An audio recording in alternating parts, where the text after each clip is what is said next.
Comment traiter efficacement les objections?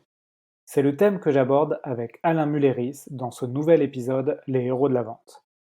Nous allons voir avec Alain les deux types principaux d'objections et nous allons surtout voir pourquoi il est important de ne pas confondre ces objections et surtout comment les traiter. Alain va nous expliquer également quelle réaction doit avoir le commercial quand il fait face à une objection et pourquoi il est fondamental que le commercial doit être le leader lors d'un rendez-vous et être conscient de ce qu'il provoque. Si vous voulez aller plus loin et vous améliorer considérablement dans vos réponses aux objections, je vous invite à vous entraîner avec Vive, qui est une plateforme qui vous permet d'enregistrer vos rendez-vous par visioconférence, de les analyser, de les débriefer et de partager vos meilleures pratiques au sein de votre équipe. Bon épisode!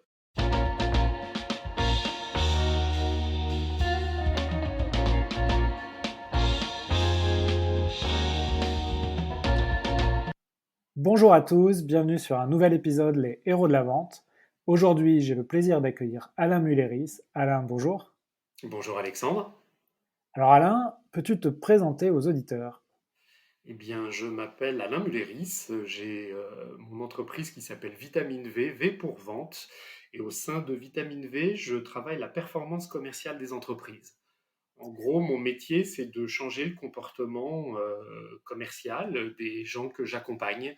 Et je fais des formations commerciales. Donc, on me confie des équipes de vente avec lesquelles je vais travailler un seul sujet du cycle de vente, ou je fais du coaching commercial pour des dirigeants, pour les aider à poser leur stratégie commerciale, leur plan d'action commercial et leur efficience commerciale. D'accord, bah écoute, ça tombe bien. T'es au bon endroit pour nous parler de ces Super. sujets. Ouais. Et rapidement, Alain, ton parcours avant de faire cette activité, tu peux nous en dire quelques mots?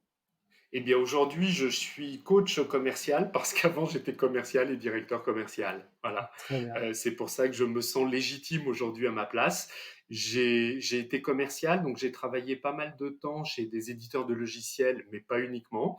Et j'ai dirigé de belles équipes commerciales avant de vouloir faire ce beau métier qui est un métier de transmission, donc du coaching et de la formation. Ok, super Alain. Bah écoute, très bien, on va introduire le sujet du jour. Tu voulais nous parler du traitement des objections, et Oui. notamment comment être efficace dans la réponse aux objections. Alors c'est un sujet qui est souvent, comment dire, qui peut être problématique pour certaines équipes. Pourquoi tu voulais aborder ce sujet? Ben, je souhaitais aborder ce sujet avec toi et avec surtout tes auditrices et tes auditeurs parce que je trouve que c'est un sujet récurrent et c'est un sujet qu'on me demande de traiter de manière assez régulière et je vois encore un bon nombre de commerciaux et pas uniquement les tout juniors, des commerciaux qui restent embêtés, qui restent scotchés face à certaines objections. Et pour moi, c'est qu'une seule chose, c'est un manque de technique. C'est pour ça que ça m'intéressait d'aborder avec toi ce joli thème, le traitement efficace des objections. D'accord, donc l'idée de cet épisode, c'est que tu vas nous donner différents types d'objections Oui, et tu vas nous expliquer la différence entre plusieurs objections. Et ensuite, bien sûr, tu vas nous donner des conseils pour traiter ces objections. absolument. Déjà, voilà, déjà, bah, première question, il y a donc plusieurs types d'objections. Est-ce que tu peux nous en dire plus? Oui, globalement, moi je rencontre deux types d'objections. La première objection, c'est celle qu'on entend par exemple en début d'entretien, lorsque tu es commercial et que tu fais de la prospection téléphonique et que tu as enfin ton interlocuteur qui décroche. Voilà. Et que dès que tu te présentes, immédiatement, tu entends une objection du type je ne suis pas intéressé, j'ai déjà un fournisseur, j'ai pas le temps. Voilà. Ce type d'objection est ce que moi j'appelle les objections boucliers. Dans notre métier, on appelle ça même des fausses barres, ce qui veut bien dire ce que ça veut dire, c'est-à-dire on se cache, on se planque derrière cette objection.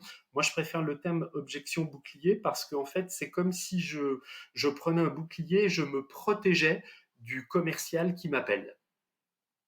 Donc D'accord. ça, Et c'est c'est le... Pardon, je t'en On, prie. on se rend compte que d'ailleurs, c'est souvent les mêmes hein, quand tu prospectes au téléphone. Tu as souvent Oui. le même type de j'ai pas le temps, effectivement. C'est souvent la première objection, ou alors j'ai pas de budget pour ça. Ça peut être la deuxième, et puis tu en as quelques-unes comme ça qui reviennent de manière assez récurrente. Et puis tu en as même une maintenant qui est très récurrente, c'est j'entre en réunion. Oui, Voilà, c'est-à-dire que tu appelles quelqu'un, il décroche, et puis 4 secondes après, il te dit j'entre en réunion. Qui pour moi, bien évidemment, est loin d'être la réalité. Enfin, je ne sais pas comment tu es, toi, Alexandre, mais moi, en tout cas, quand j'entre en réunion, mon téléphone est en silencieux et je ne décroche pas. Donc, ce qui prouve oui, bien que c'est une objection bouclier, c'est-à-dire que la personne envoie ça à la figure du commercial pour se protéger. oui, exactement. Avant d'aborder peut-être le moyen de traiter cette objection bouclier, est-ce que tu peux nous parler d'un autre type d'objection qu'on peut avoir? Alors pour moi, le deuxième, parce que je ne vois que deux types d'objections, le Ouais, deuxième, c'est ce que moi j'appelle l'objection réelle, qui est l'objection que tu vas entendre quand tu es commercial, quand tu es en rendez-vous avec ton prospect, alors rendez-vous téléphonique, rendez-vous visio, rendez-vous en face à face. J'espère en tout cas qu'on aura la possibilité de refaire très rapidement des rendez-vous en face à face avec nos clients et prospects qu'on aime tant. Et par exemple, après une belle argumentation, tu vas avoir ton prospect qui là va te dire, va exprimer en tout cas une objection réelle. La plus traditionnelle étant votre offre est intéressante, mais elle est chère. ouais, exactement.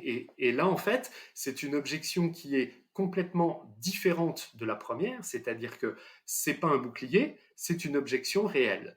Donc, ça demande d'abord de bien identifier les deux types d'objections, objection bouclier, objection réelle, et ensuite de voir justement comment on peut traiter la première et comment on peut traiter la seconde, parce que la manière de les traiter sont différentes. D'accord. Donc avant d'aborder ce sujet, on comprend bien que la première différence entre ces deux objections, c'est le timing, c'est-à-dire qu'il y en a une qui est plus sur, on va dire, une prise de contact, Oui, l'autre qui va être plus en rendez-vous, c'est ça? tout à fait. Et tu vas avoir certains commerciaux qui vont être complètement désarçonnés au téléphone par les premières. C'est-à-dire qu'à Ouais, chaque fois qu'ils vont entendre je ne suis pas intéressé ou j'entre en réunion, ils ne sauront plus quoi faire. Et d'autres qui, au contraire, vont très bien savoir passer ce type d'objection et qui vont rester scotchés, rester bloqués face à une objection réelle pendant un entretien de vente. ouais. Ce qui est important aussi de comprendre, c'est que finalement, recevoir une objection, c'est assez naturel, c'est pas contre soi, hein, Bien sûr, c'est normal de donner une objection alors quand on nous appelle et qu'on n'attendait pas cet appel. Et pareil, en rendez-vous, on va donner des objections parce que, enfin, c'est assez rare les rendez-vous où on va avoir zéro objection. tout à fait. Ça arrive, mais c'est de plus en plus l'exception. Et tu Ouais, soulignes quelque chose qui est très intéressant, Alexandre, c'est de bien comprendre que l'objection, qu'elle soit bouclier ou qu'elle soit réelle, n'est jamais personnelle. oui, Alors évidemment, en objection bouclier, elle ne peut pas être personnelle puisque ton prospect ne te connaît pas encore, mais même lors d'un entretien en face à face où tu es depuis 45 minutes face à quelqu'un, quand quelqu'un en fait émet une objection, le commercial, certains commerciaux en tout cas prennent l'objection comme une critique personnelle de leur travail, voire de leur intégrité. Pas du tout, pas du tout, ça n'a rien de personnel. Jamais, jamais. ouais, il faut bien Donc, dissocier, effectivement le service qu'on propose et puis, soi-même. C'est tout à fait. Alors par contre, c'est vrai que quand tu es commercial, le fait d'entendre beaucoup d'objections, et typiquement les objections boucliers, hein, c'est plutôt celles-ci qui font barrage, ouais, bah ça écorne un petit peu l'énergie qu'on a envie de mettre dans l'appel d'après. C'est quand même je dirais une émotion, en tout cas c'est souvent ressenti comme une émotion négative, et à force effectivement d'entendre des objections boucliers, bah, le commercial risque effectivement de prendre son téléphone avec un peu moins d'entrain, avec un peu moins de sourire, et tout ça, ça s'entend. Ouais. Oui, Et pour... ouais, c'est le cercle vicieux qu'il faut absolument éviter. Ouais. Alors justement, on va essayer, enfin, tu vas nous donner des moyens de traiter ces objections. Déjà, comment, quand tu prospectes par exemple au téléphone, tu as une objection bouclier, c'est quoi tu vas dire, ton premier conseil pour traiter ce type d'objection? Le premier conseil, c'est de jouer au ping-pong. C'est-à-dire que quand tu as effectivement quelqu'un qui va t'envoyer la première objection bouclier à la figure, du type je ne suis pas intéressé, le but c'est de lui renvoyer son objection avec la même vitesse que lui te l'a décoché par une autre question et par une question ouverte. Par D'accord. exemple, si quelqu'un te dit je ne suis pas intéressé, c'est de feindre l'étonnement et de lui dire ah, pour quelle raison n'êtes-vous pas intéressé? Puisque le but de ton appel, c'est de démarrer un dialogue. Donc, quoi qu'il arrive, l'objectif du commercial, c'est de ne pas rester bloqué derrière n'importe quelle objection. Ouais, j'aime beaucoup cette notion l'objectif de l'appel, bien sûr, c'est sans doute d'avoir un rendez-vous, mais avant d'avoir un rendez-vous, c'est d'abord d'avoir un dialogue avec la personne, et plus ce dialogue sera naturel et agréable, et plus les chances d'avoir le rendez-vous seront décuplées. Tout à fait. Et quand tu fais de la prospection téléphonique, tu sais qu'en gros, tu as une fenêtre de tir de 20 à 25 secondes pour instaurer le dialogue. Si le dialogue n'est pas instauré au bout de 25 secondes, en général, l'appel n'aboutit pas. Ouais, et c'est vrai aussi que, ce qui peut être une bonne aide aussi, c'est quand on fait ce genre d'exercice, c'est de s'attendre aux objections. C'est-à-dire, on peut par exemple s'attendre à avoir, 2 objections, Bien sûr, de lister les objections qu'on peut avoir. Comme ça, comme tu dis, on peut réagir rapidement, et ne pas être déstabilisé. Donc ça peut être, le 2 autres conseils qu'on peut appliquer. tout à fait. Est-ce que tu en vois d'autres? Ben, c'est exactement ce que tu viens de dire, c'est-à-dire de lister toutes les objections qu'on peut entendre, soit les objections boucliers, soit les objections réelles, et de les travailler. Quand je dis de les travailler, c'est de préparer sa réponse et derrière de s'entraîner. Et tu comprends bien que quand tu vas démarrer, par exemple, une session de phoning, où tu as 50, 75 ou 100 personnes à appeler, bah, tu dois aussi te conditionner mentalement à, et à appréhender ce type d'objection bouclier. Et en gros, plus tu vas avoir un tempérament joueur, comme je viens de le faire, hein, je ne suis pas intéressé. Ah, pour quelle raison n'êtes-vous pas intéressé? C'est-à-dire que tu lui renvoies tout de suite son objection, je dirais pas à la figure, mais tu lui renvoies en tout cas son objection, plus ça va fonctionner. Ouais, bah, ça aussi, c'est un très bon conseil. Donc là, on a parlé pas mal du traitement des objections boucliers. Hmm. Concernant les objections réelles, là, tu as peut-être d'autres approches, conseils. Oui, quand tu es face à un interlocuteur depuis 30, 45, 60 minutes, que tu as bien compris ses besoins, que tu as compris ses enjeux, que tu connais son budget, bref, que tu as fait un magnifique rendez-vous découverte, tu as la possibilité, toi, à ce moment-là, de lui parler de ton offre, de ta proposition, que ce soit un produit ou un service. Et donc, tu vas argumenter ta proposition. Les objections vont venir à ce moment-là. Elles vont venir après ton argumentation. Ce qu'il faut bien comprendre, c'est que lorsque tu entends une objection, en fait, ce qu'il faut comprendre, c'est que c'est un signal positif d'achat. C'est que la personne qui est en face de toi t'envoie le message subliminal, ton, ton, ta proposition, ton offre m'intéresse, et j'ai encore un doute. Et le et j'ai encore un doute va se traduire par l'objection qu'il va falloir justement traiter avec tact et intelligence. Oui, et parfois, on peut avoir l'impression qu'un rendez-vous se passe bien parce qu'on a eu peu d'objections. Et en fait, c'est pas si positif que ça, parce que ça veut dire aussi que les doutes que le prospect va avoir quand on aura raccroché, on n'y aura pas répondu. Absolument. Moi, je préfère entendre des objections pendant le rendez-vous et je vais les traiter. Ça veut dire que je vais lever les doutes en live face à mon prospect plutôt que quelqu'un qui me dise Monsieur Méléris, c'est intéressant, je vais réfléchir. Ouais, donc ne pas hésiter à creuser en fait, c'est toujours la même chose, hein, c'est creuser un besoin et à un moment donné, d'avoir des objections pour pouvoir y répondre. Absolument. Donc peut-être à un moment donné, tu as parlé de questions ouvertes, comment vous percevez, l'offre que je vous fais, le budget? Peut-être que là, la personne va vous dire, «Je trouve ça un peu trop cher», et là, on va pouvoir creuser et comprendre, où est le vraiment l'objection. Alors, tu as tout à fait raison. Je dirais moi, la méthode que j'utilise pour traiter les vraies objections, les objections réelles, elle Ouais, repose sur quatre lettres. C'est la méthode ACT.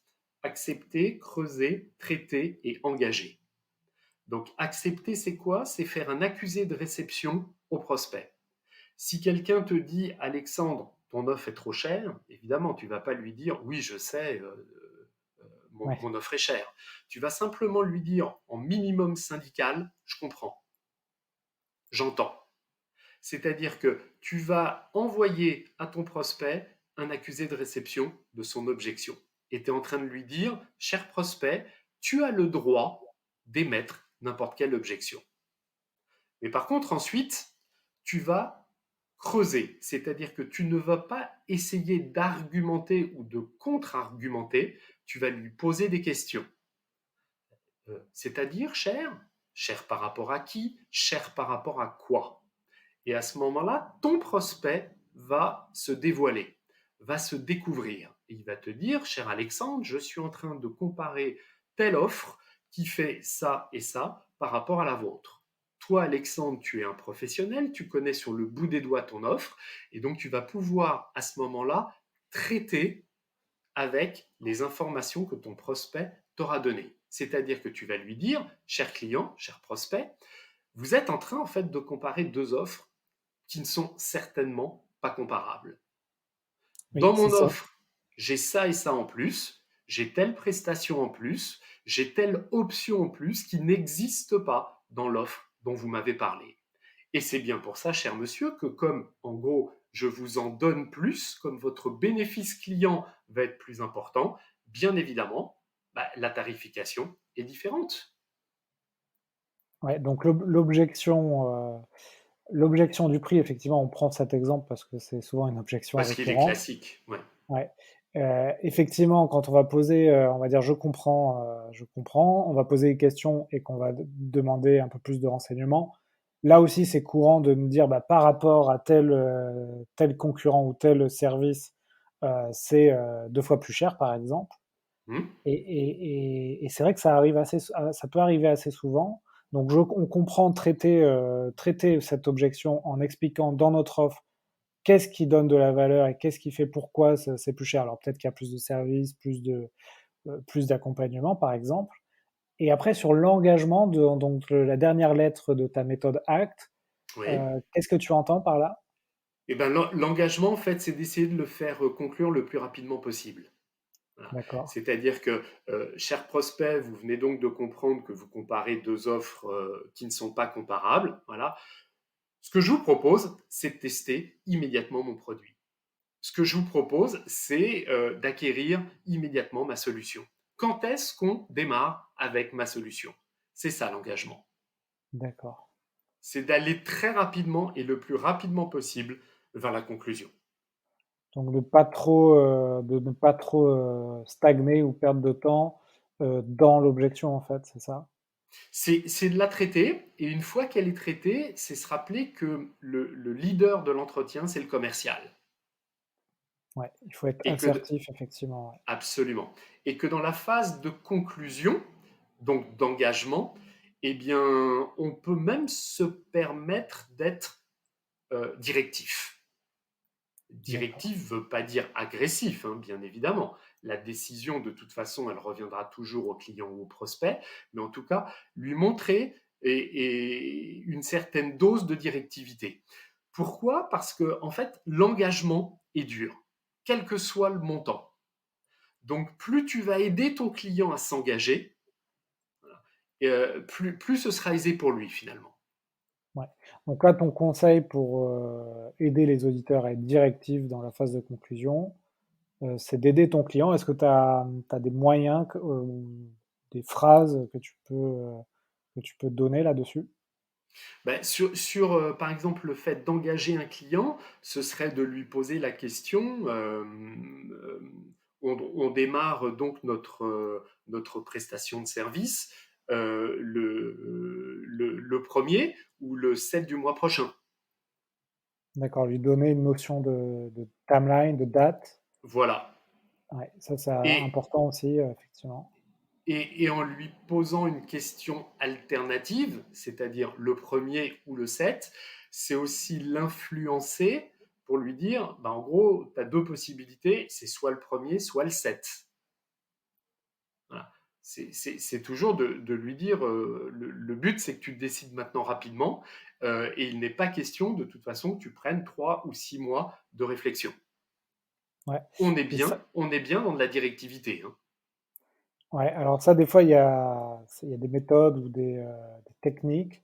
Alors parfois, bon, parfois on les voit aussi en tant que client, on peut les voir aussi, ces Ouais, méthodes.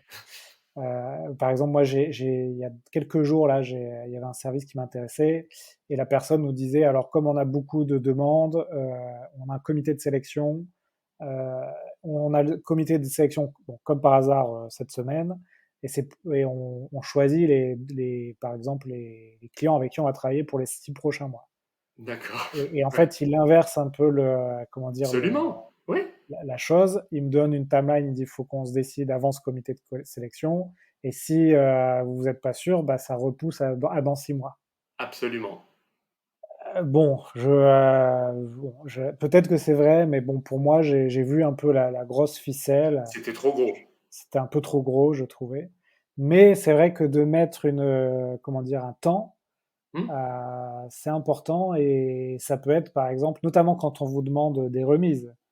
Ça bien peut sûr. être d'accord pour une remise, mais à ce moment-là, il faut s'engager avant la fin du mois, sinon je ne pourrais pas vous accorder cette remise.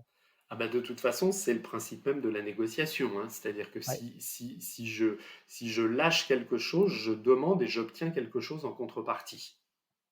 ouais, Ça, c'est clair, exactement. ça, c'est clair.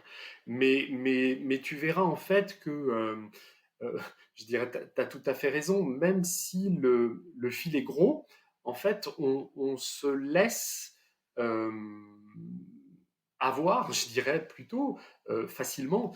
Quand tu vas dans un magasin et que le vendeur te dit, ben, monsieur, il n'en reste que deux, et ben, inconsciemment, ça te pousse à sortir ta carte bleue beaucoup plus rapidement que s'il te disait, écoutez, monsieur, il m'en reste 143 en stock.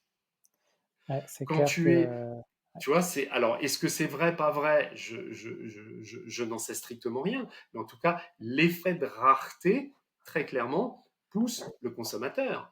Regarde comment 90% des acheteurs, lorsqu'ils sont sur des sites de réservation, alors, c'est clair qu'en ce moment, on y va un tout petit peu moins en période de pandémie, hein, mais quand tu es sur des sites de réservation et que tu veux réserver, je ne sais pas, une chambre d'hôte, une chambre d'hôtel, et que sur le site, tu as d'un seul coup la mention 15 utilisateurs sont en train de regarder et il ne reste que deux chambres disponibles le jour où vous faites la demande, évidemment, tu as 90% des visiteurs qui se ruent sur leur carte bleue et qui veulent avoir une des chambres. ouais, c'est un biais cognitif effectivement très Évidemment, puissant. évidemment. Et je pensais moi aussi à un autre site, là c'était pour le site Asphalt, donc c'est un site pour des vêtements. Alors oui, ils pratiquent la pré-vente.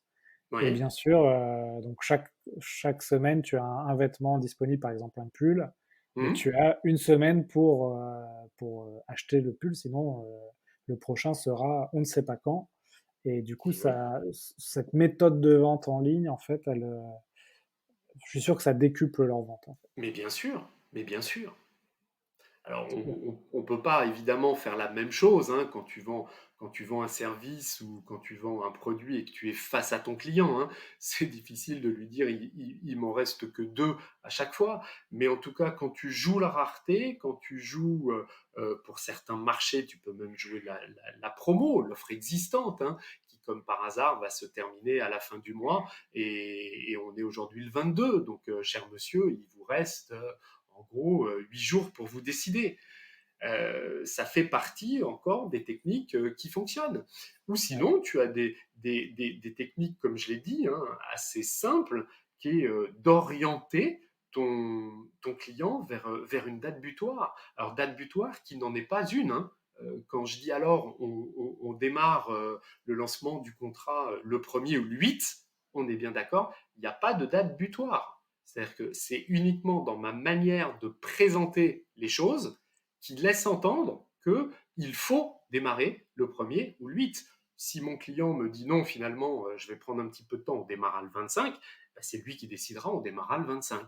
Mais en tout cas, le rôle du commercial, quoi qu'il arrive, est d'engager le prospect le plus rapidement vers la signature. ouais, c'est vrai que ce qui distingue souvent un bon commercial, c'est sa capacité à mettre en place une tension, mais qui va être Absolument. positive. Et c'est un équilibre pas forcément évident à trouver parce que tu dois à la fois mettre en tension, entre guillemets, ton prospect, mais de manière positive pour pas qu'il ait un mauvais ressentiment de la vente.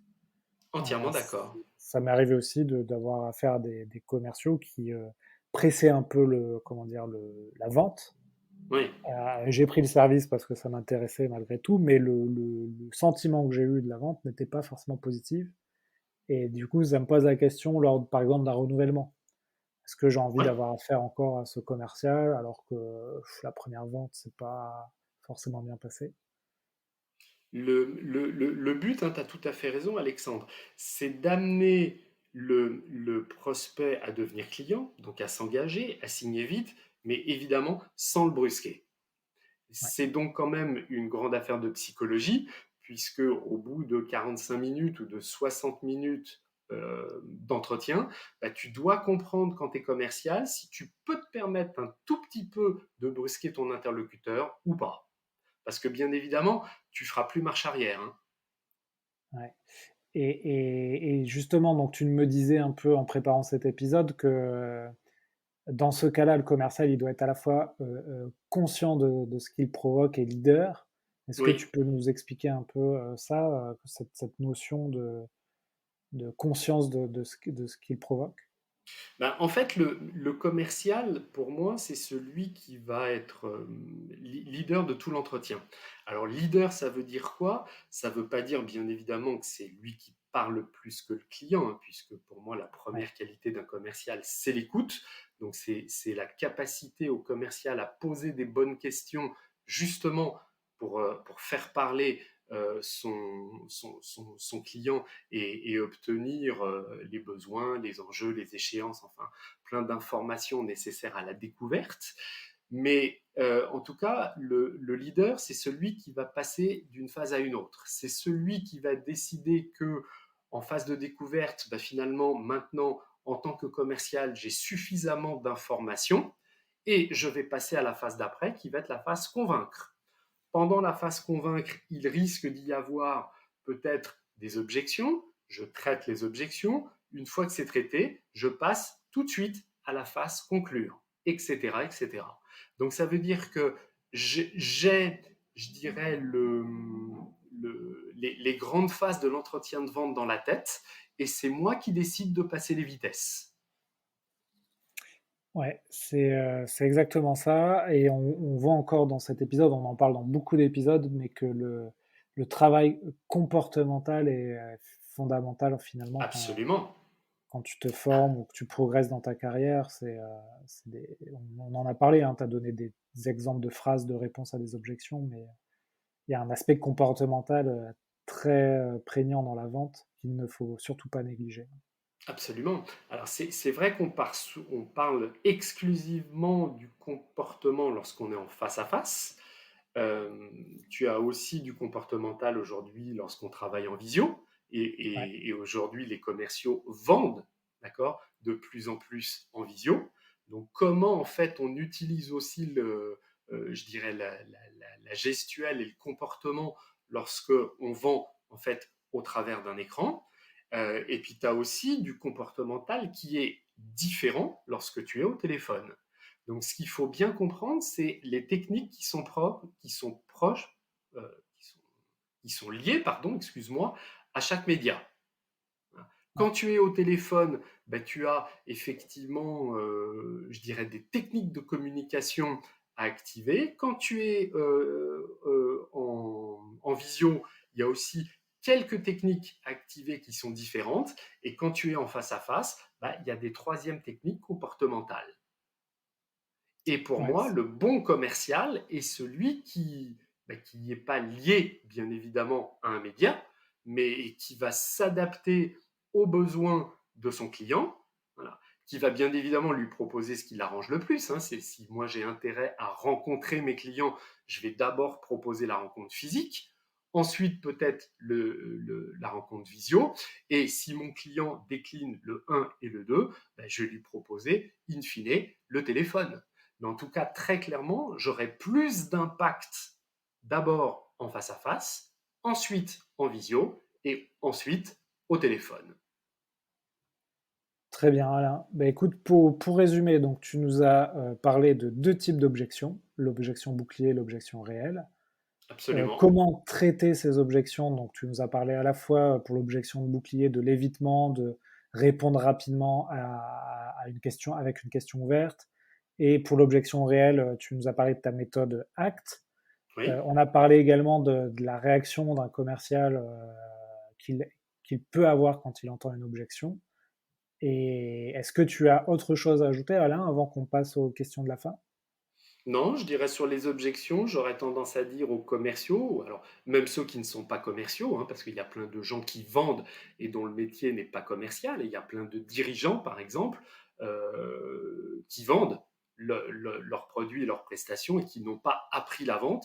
Ben, je leur dirais de faire les conseils qu'on leur a dit tous les deux au démarrage, c'est-à-dire de s'entraîner et de regarder à chaque fois ce que ça produit. Ouais, exactement. C'est un peu le mantra de ce Absolument. podcast. Ben oui.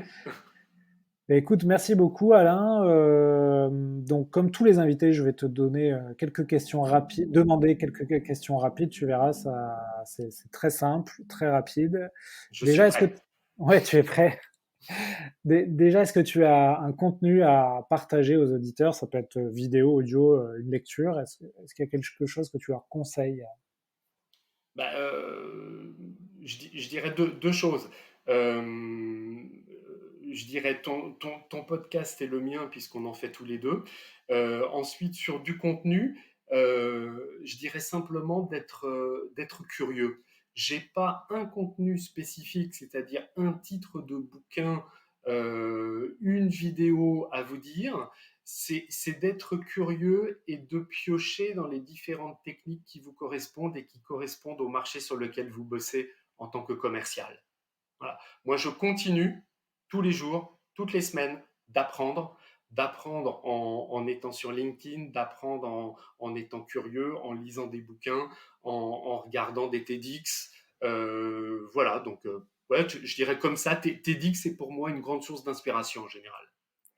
Ouais, tu as trouvé des TEDx sur la vente. C'est vrai qu'à un moment donné, je regardais pas mal de TEDx, mais à l'époque, j'ai pas trop creusé pour voir si on avait sur la vente.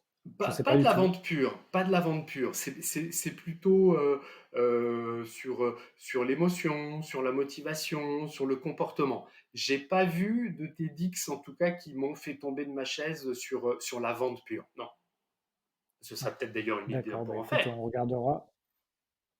Oui, voilà, c'est ça. Bah écoutez, si les gens de TEDx nous écoutent, Bah voilà, pourquoi pas. l'invitation est lancée.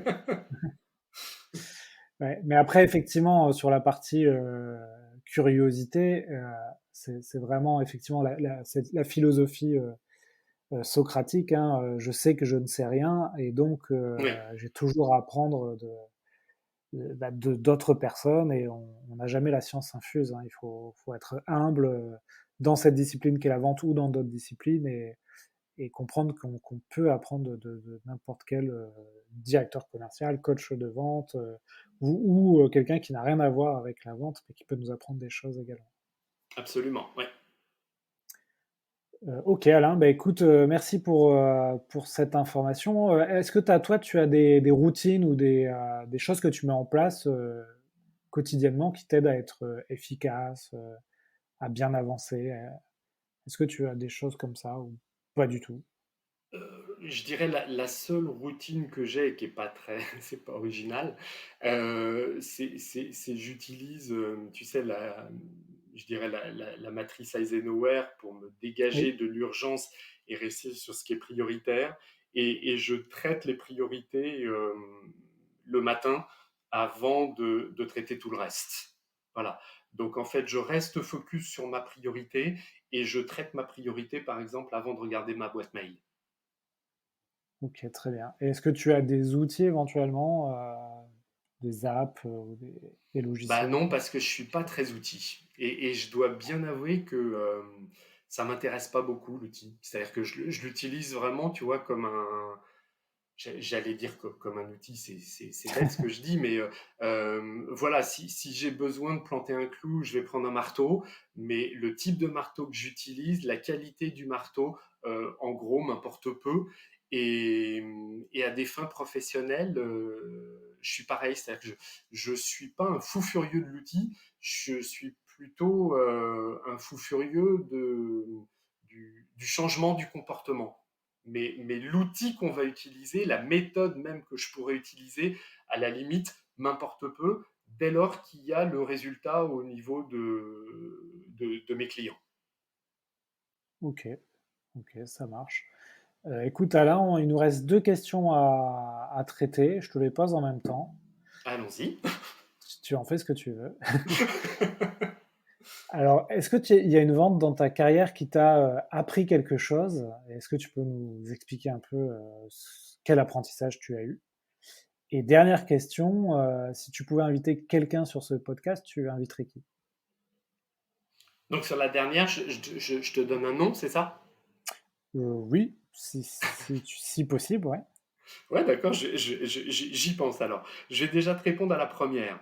Une vente qui m'a marqué dans ma carrière de commercial, ouais, j'en ai une.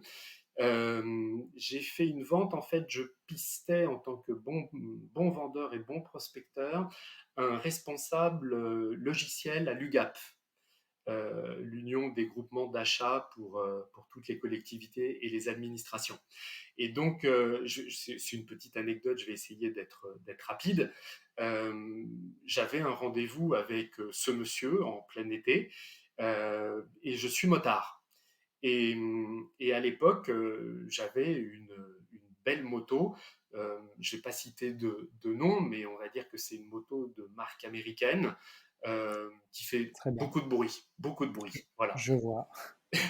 Je prends ma moto pour aller à ce rendez-vous.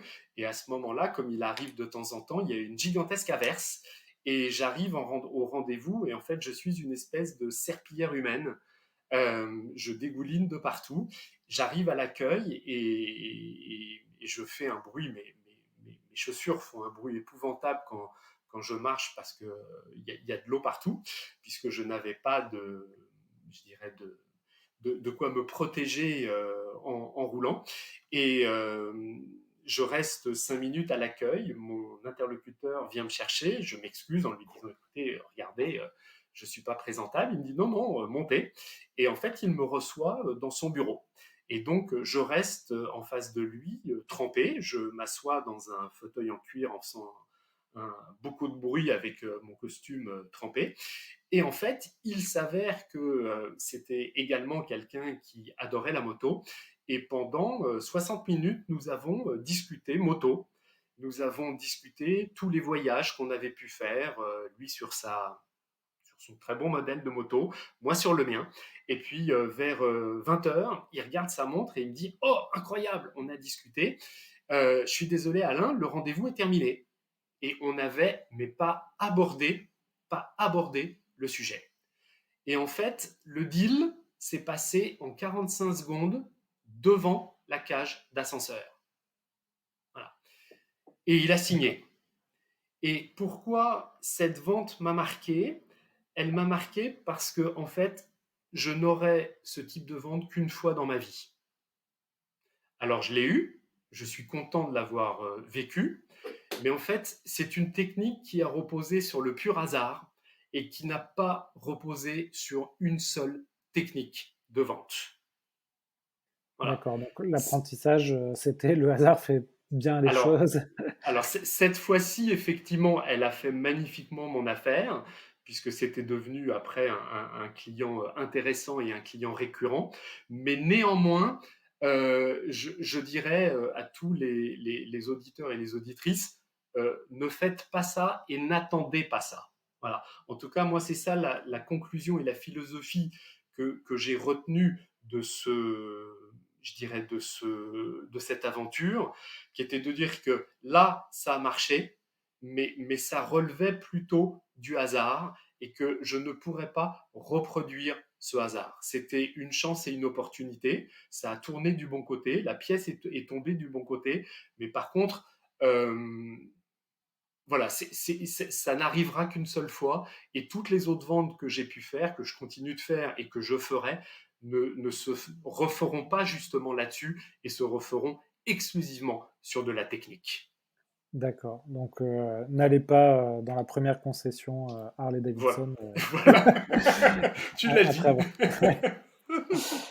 Mais d'ailleurs, j'ai une newsletter sur la vente et dans ma dernière newsletter, je fais une analyse du marché d'Harley Davidson, tu vois.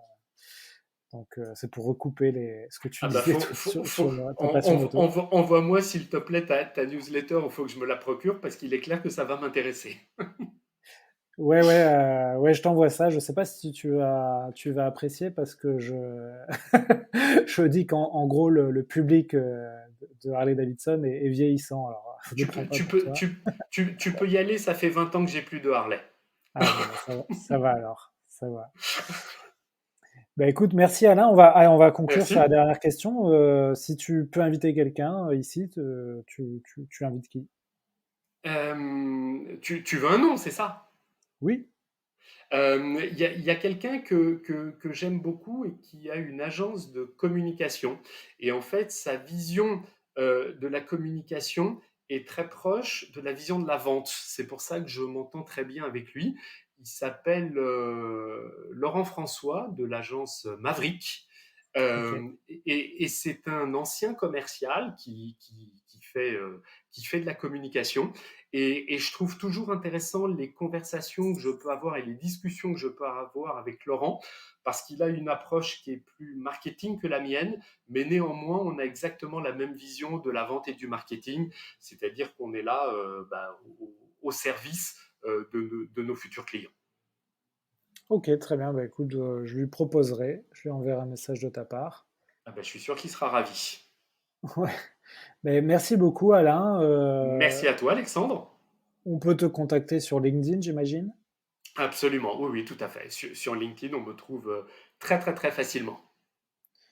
Bon, bah, très bien. Donc, n'hésitez pas à contacter Alain si vous avez besoin d'accompagnement commercial. Vous pouvez aussi noter 5 sur 5 sur Apple Podcast cet épisode. Et Alain, je vais arrêter l'enregistrement. Je te demande de pas tout de suite quitter la page Zencaster pour que je puisse récupérer les fichiers. À bientôt, Alain.